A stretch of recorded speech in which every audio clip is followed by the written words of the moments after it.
In our last session, we began our discussion of the 3 keys to effective prayer. Now, so far, we've gone through the first 2, which are humility and confidence. Now we're going to discuss the third, which is attention. Now, I have to admit that when I hear this word, it always takes me back to grade school when my teachers were telling us all to pay attention. And they had to, because we were looking at everything but them.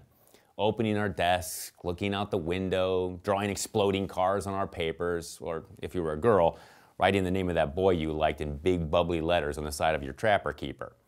But we were so easily distracted back then. Good thing none of us have that problem anymore.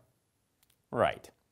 Look, this is one of the biggest problems in prayer, especially for those of us in the purgative way, the beginning stage.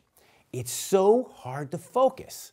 We're all a little ADD when it comes to prayer. The most ridiculous stuff distracts me all the time.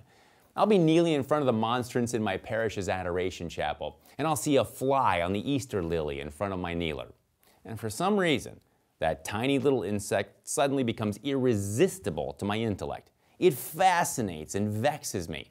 Instead of pondering on Almighty God who's right in front of me in this beautiful gold monstrance, I muse and reflect on the apparent absurdity of the shortness of the life of that insect.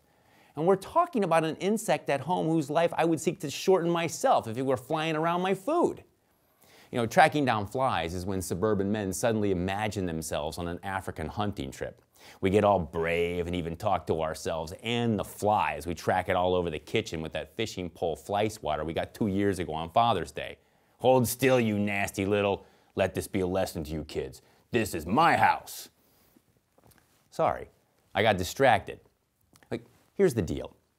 Distractions are going to happen, and they're going to happen a lot, especially in the beginning stages of your life of prayer. And there's no reason to freak out about them. And as with most other things in the spiritual life, we can make some distinctions when it comes to this topic. Now, there are basically 2 kinds of distractions, involuntary and voluntary. Involuntary distractions are exactly what the name implies. These are the thoughts that come bouncing into your head when you're trying to focus. And again, this happens to everybody. They're not a big deal.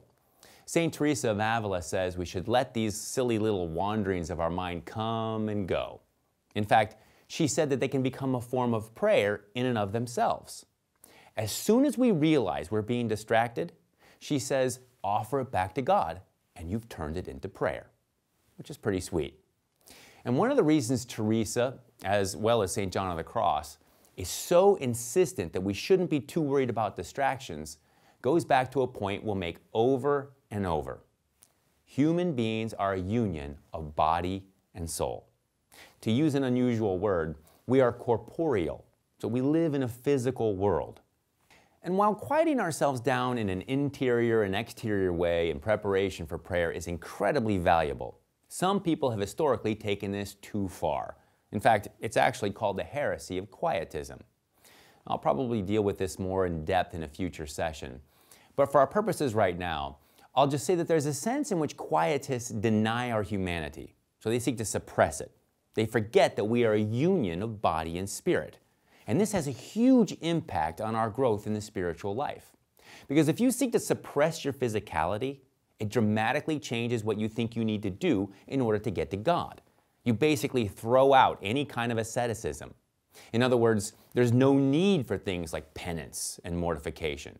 You think you can move right past all of that and just move into deep contemplation, which is a fatal error. Now, I don't want to get too deep in the weeds on this right now, but the point is that distraction is going to happen, and we don't want to get too bogged down with them.